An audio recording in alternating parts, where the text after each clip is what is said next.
Olá pessoal, tudo bem com vocês? Aqui quem fala é o Tenente Renan Cruz, professor de artes, e vamos para nossa aula de recuperação, tá bem? Aula um pouco mais rápida, um tanto quanto enxuta e super tranquila, tá bem? Bom, a aula de recuperação aqui é similar à nossa aula de revisão para a A3, porém um tanto quanto mais específica, tá joia? E vamos lá que a aula tá bacana. Bom, de linguagens artísticas, a gente vai falar aqui rapidamente, tá joia? Sobre o que é arte, a gente já falou sobre isso várias vezes esse ano e eu sei que tá todo mundo profissional. A gente sabe que arte em si, né, significa essa coisa de técnica ou habilidade, né? A capacidade de alguém de fazer alguma coisa. Isso significa arte, tá joia? A gente sabe também, né, ou não, mas a gente sabe, todo mundo sabe que eu tenho certeza. Não sabendo também, tá sabendo agora. Olha só. Sendo habilidade ou técnica, é ligada de fato a manifestações humanas, com certeza, porque o ser humano faz, né? É o ser humano que determina, inclusive, né? E é de ordem estética, comunicativa, estética, porque pode ser bonito, pode ser feio, pode ser mais ou menos, pode ser, ou não. Comunicativa, porque vai dizer alguma coisa, vai dar algum sentido. Até porque a arte é de fato busca de sentido mesmo, né? Tenta mostrar alguma coisa ali. E tem sua variedade de linguagens, né? A gente conhece como de modo geral como música, artes cênicas e artes visuais, que engloba todo esse aparato que está aqui, né? Então o que a gente sabe é que de fato arte, como técnica, habilidade e tudo mais, ela é variável com várias culturas humanas, né? Porque cada cultura tem a sua técnica e habilidade específica. Tem cultura que não vai considerar arte ou coisas de outra cultura, né? Isso é de cada região vai ter a sua arte, tá bom? Então, definição de arte, ela é de construção, né, cultural e também é variável com as culturas humanas, né? Então, a gente sabendo disso, a gente sabe que a arte tem a ver com a cultura de um povo, né? E a diferença entre arte e cultura, a gente tem aqui, né? Basicamente, quando se fala de arte, a gente fala de técnica habilidade, pensando assim, se é técnica habilidade, é de um indivíduo, ou seja, pode ser construído individualmente ou em grupo também. Mas assim, se é algo individual, construído individualmente, então vai expressar emoções ou compartilhar ideia, gerar reflexos, mostrando alguma coisa, mas de quem criou. É algo inteiramente individual ou de um grupo, quer que seja, em geral individual, tá bom? Porque é a habilidade ou técnica, né? Basicamente. Então, o artista vai levar alguma coisa para alguém de modo individual. Já a cultura só pode ser construída em grupo, tá bom? Se alguém tem uma cultura determinada, quer dizer que ele tem a mesma cultura, ou seja, ele tem pensamentos, ele tem ideias e visões de uma cultura específica. Ele aprendeu, né, com uma cultura específica. Por exemplo, goiano come piqui, vamos dizer assim. Mineiro gosta muito de queijo, pão de queijo mineiro, né? É algo cultural, a gente conhece assim específico deles, tá bom? Um exemplo bem ralezinho, mas a gente entendeu, beleza? Então assim, a arte sim pode ser criada individual, mas a cultura só é feita em grupo. Ah, mas tem gente que não compartilha a mesma cultura. Pode ter, claro, sempre tem. Mas a cultura só é feita em grupo. Beleza? Das linguagens artísticas, como eu falei, a gente já sabe que tem música, artes visuais, artes cênicas, tá bom? O que vai ser pra gente agora vai ser específico envolvendo música. Acho que como vocês estudaram música ano passado, a maioria de vocês, tá todo mundo profissional já, eu imagino. Tá não, professor, tudo bem, não tem problema não. Da música, a matéria-prima dela é o som. O som, ele tem esses parâmetros, que é altura, intensidade, duração e timbre. Tá joia? Quando se fala de altura, só quer dizer se vai ser mais grave ou mais agudo, é isso. Intensidade, o único som, ele pode ser mais forte ou pode ser mais fraco, tá bom? Duração, ele pode ser um tanto quanto longo ou pode ser curto, né? E da mesma forma temos o timbre, que é como a minha voz que vocês estão ouvindo, identidade sonora, né? Ou o som de um galo cantando aqui perto que eu tô ouvindo, misericórdia, mas é isso aí. Esse galo cantando aí, sei que é um galo por causa do timbre dele, né? Ou o som mesmo de uma bateria aqui, ó, a minha caixa da bateria aqui. Eu sei que é caixa de bateria porque tem o som dela. Beleza? Então, o timbre, né? A altura, intensidade, duração e timbre é específico do som. Ao usar esses sons, o modo de usar esses sons, eu gero na música os elementos musicais, né? Que a gente tem aí melodia, né? Temos aí harmonia e temos aí o ritmo, tá joia? Então, os elementos musicais vêm a partir do uso dos sons, sendo a melodia uma nota após a outra, um som após o outro, né?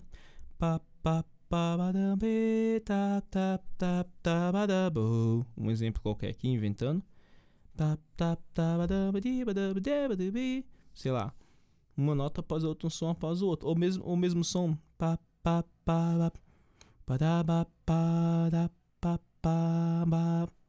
Um exemplo qualquer. Vai ter um som após o outro. Isso é melodia. A harmonia eu não consigo fazer com a boca, porque são sons juntos, né? E não dá para ligar o piano que está longe aqui. Mas tudo bem, a harmonia, quando a gente tem sons tocados ao mesmo tempo. E o ritmo tem muito a ver com duração. Se o som é longo ou é curto, a distância entre o som e o outro. Ritmo é som em silêncio. Mas o que importa pra gente aqui, de fato, não é saber exatamente como é cada um. É entender que parâmetros do som é uma coisa, né? É específico, cada som, como a gente mexe com esse som, e os elementos da música é pegar o som e já juntar, modificar, tudo mais. Beleza? Entendido? Parâmetros do som é aquilo que constitui o som. Um som pode ter tudo aquilo e tem tudo aquilo, um som só. Elementos da música já se usa vários sons, não é apenas um som, usando vários sons. Beleza? Então, seguindo adiante, falando de cultura já, a luz de hoje é um pouquinho mais rápida, é possível classificar a cultura em 3 partes: a popular, cultura de massa, cultura erudita. Isso aqui é muito tranquilo também, né? Então, classificando nessas 3 coisas que nós falamos, a gente tem a cultura popular como aquilo que é passado de geração por geração, a cultura de massa como aquilo tipo Vingadores, que é avaliado, o mercado enxerga o que as pessoas comprariam e produz aquilo que a pessoa vai comprar. Beleza? A cultura erudita só pode ser transmitida, só pode ser aprendida se estudado, né? Como música, por exemplo, se a gente tem ali a partitura ou balé. E a cultura popular, como a gente falou, passada de pessoa por pessoa. Então a gente tem aqui o exemplo de cada uma delas em fotos, né? Beleza? E aqui é uma explicação razoável, rapidinha, de cada uma delas. Sendo a cultura popular não institucionalizada, ou seja, não é nenhuma instituição que a gente vai aprender. Aprender a cultura popular, basicamente, é costume de um lugar específico, né? Podendo ser bem heterogêneo, ou seja, bem diversificado. Por exemplo, a gente tem no Brasil, essa foto aqui é de frevo, se não me engano. A gente tem boi-bumbá, tem maracatu, a gente tem aí a folia de reis, por exemplo, mais próximo da gente aqui de Brasília. Folia de reis de Minas Gerais, por exemplo, é um pouco diferente da que ocorre ali em Pirenópolis, né? Tem coisinha, é a mesma coisa, mas é um pouquinho diferente. Então ela é variável em cada lugar, mas é passada de geração por geração. Não tem que ser estudado, né? Estando ali a pessoa já aprende, tá bom? A cultura de massa é focada no consumismo total. O que importa é o que o pessoal vai comprar. Não interessa se a arte é bonita, se é feia. O importante é o que vão comprar. Então há uma simplificação de produção cultural, com certeza. O importante é o que vai ser comprado. Isso é cultura de massa, para atingir a maioria das pessoas, a massa. Tá joia? Já erudita, com certeza é institucionalizada, porque a gente, como erudita, né, até a própria música erudita, por exemplo, né, a gente aprende na academia ou estudando, né? Basicamente a partir de pesquisa, né? Então, assim, é passado por gerações, com certeza por meios escritos ou não, né? Ou gravados. Então, assim, há necessidade de estudar para aprender. Não estando no local a gente já aprende, não. Beleza? Então, cultura popular, de massa e erudita. Bom, Já falando, passando para patrimônio material e imaterial, isso aqui é a parte mais tranquila de a gente saber, todos já sabem com certeza, né? E se não sabe, está sabendo agora. Ó, patrimônio material, patrimônio imaterial. Patrimônio, a palavra patrimônio, se eu não me engano, tem a ver com pai, né? Vem do grego patris, que é basicamente aquilo deixado do pai para o filho, né? Então, o nosso patrimônio, né? Aquilo que a gente tem de especial. O patrimônio material é aquilo que é palpável. Vai tratar da nossa cultura, mas é palpável. Museu, monumentos, sítios históricos, acervos, fortalezas, espaços culturais, tá joia? Então, assim, aquilo que a gente vê, que enxerga e pode pegar assim, tá, né? Nem sempre pode pegar não, né? Mas tá ali, a gente pode... É palpável, é material. O que é imaterial, né? Aquilo que a gente não enxerga, mas acontece. Que não é palpável, mas tá ali, né? Como crença, memória, tradições, costumes, história, comportamento. Ó, próprio comportamento, por exemplo, né? Comportamento, ou as crenças, memórias, tudo isso aí, é gerado na cultura. O povo pensa da mesma maneira. Um ou outro não pensa, mas a maioria pensa da mesma maneira, tá bom? É o patrimônio cultural. Beleza? Bom, a gente está quase finalizando já, uma aulinha rapidinho. E aqui falando mais do século XV. O que eu quero dizer com o século XV? Veja bem, no século XV, né, o Renascimento, esse foi o século XV já quase chegando, está em 1400, quase chegando a 1500, ali está quase que no alto da Renascença. No século XV, houve um colecionismo muito forte, tá bom? Graças a esse colecionismo, né, é que lá na frente, na Revolução Francesa, surgiram os museus. O que acontece, então? O que isso tem a ver uma coisa com a outra, né? No século XV, ou até antes, pouco do século XV, as pessoas começaram a ter mais dinheiro, né? Então começaram a surgir ali mercenas, pessoas que trabalhavam com o mercado e começaram a ter mais dinheiro, inclusive, que a igreja. Então esses começaram a investir na arte. Na verdade, começaram a consumir bastante arte. E ao consumir, essas pessoas começaram a ter suas próprias coleções. Quando essas pessoas têm suas coleções, ao passar dos anos, a França que começou com isso, surgiram os museus, né? A partir da Revolução Francesa. Então o que acontece? Isso aqui não precisa. Na França, houve um aparato jurídico e técnico, como tá bem aqui na frente, aqui, ó. Aparato jurídico e técnico, aqui, ó, jurídico e técnico, que foi buscar, assim, como posso dizer, foi buscar pegar esse patrimônio francês, aquilo que era colecionismo, que era coleção dos antepassados, passou a pertencer ao povo francês, não de uma família específica, tá bom? Então, esse aparato jurídico foi montado, ele buscava usar toda a jurisprudência para se ter aquele patrimônio para o povo. O aparato técnico, ele basicamente cuida dessa coisa de preservação, limpeza, definir o que é e o que não é tão importante. Beleza? Então, a concepção de museu surgiu na Revolução Francesa de fato, graças, né, como a gente falou aí, graças a essa coisa de colecionismo que se tinha antes, tá joia? E para que se tinha isso, né? O que aconteceu aí nesse século XVIII e tudo mais, né? Então, ao recuperar, assim como se diz aqui, ó, recuperados pela nação esses bens móveis e tudo mais, criou-se então os depósitos públicos, né? E aí foi chamado de museu. A função essencial disso aí é a função pedagógica, basicamente. O cidadão vai no museu, ele conhece a sua história, então ele vai aprender a sua história, vai ser um cidadão mais bem informado e formado, né? E a partir disso, ele vai entender que o que foi escolhido lá atrás gerou o que ele está agora, como ele está agora na frente. Da mesma maneira, o que ele decidir agora vai interferir diretamente na vida do filho dele, dos netos e tudo mais que vier pela frente. Então, atinge de maneira direta a construção da nacionalidade da pessoa. Tá joia? Essa é a função do museu.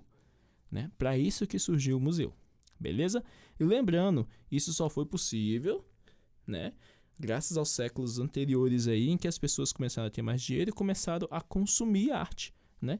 E ao consumir arte em locais determinados, cada local tinha uma produção artística bem específica do local, né? Apesar de características que a gente vai conversar ano que vem, no segundo ano, mas tinha suas características do local, beleza?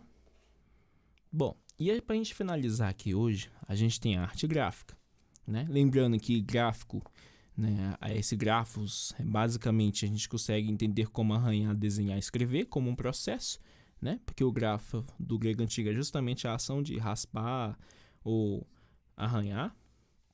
A partir de um arranhado, a gente gera um desenho, e do desenho a possibilidade de escrita. Beleza? E aí, já falando então da arte gráfica, a gente tem aí caricatura, cartoon, charge, ilustração. A caricatura e a ilustração são dos mais simples de entender, né? Porque a caricatura é quase que uma zoação, diremos assim, né? Vai pegar uma personalidade da vida real, pode ser político, pode ser artista, pode ser eu, pode ser você. Tem gente que faz caricatura na rua. Vai pegar alguma coisa que a gente tem, característica nossa, e vai enfatizar. Tipo em Van Gogh, por exemplo, que ele tinha justamente, não é bem um olho, mas essa parte da bochecha um pouco mais elevada, vai exagerar isso. O Miles Davis também, colocando uma testa gigante aqui, né? É quase que zoando também. Isso é caricatura, tá bom? Vai dar uma exagerada nesses sentidos.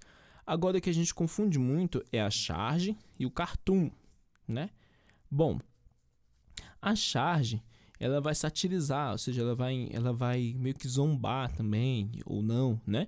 Mas algum acontecimento, né? Com personagens envolvidos. Então ela não vai dizer especificadamente do personagem, esse personagem, tá bom?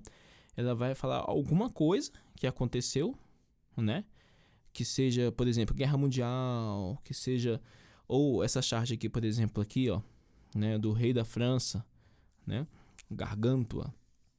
Basicamente as pessoas passando fome e uma charge que conta um acontecimento, né? Que aconteceu, o que aconteceu?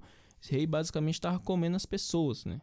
É quase que isso, comendo tudo que elas têm, né? Enquanto as pessoas passavam fome, pagavam tributo ao rei, o rei não passava fome, né? O rei estava de boas, diremos assim, né? Mas beleza. Então a charge, ela vai falar de acontecimento, né? Coisas que aconteceram assim e atual ou não, tá bom? Vai retratar um acontecimento. Aqui a gente entende também como os médicos segurando o Brasil nesse período de pandemia.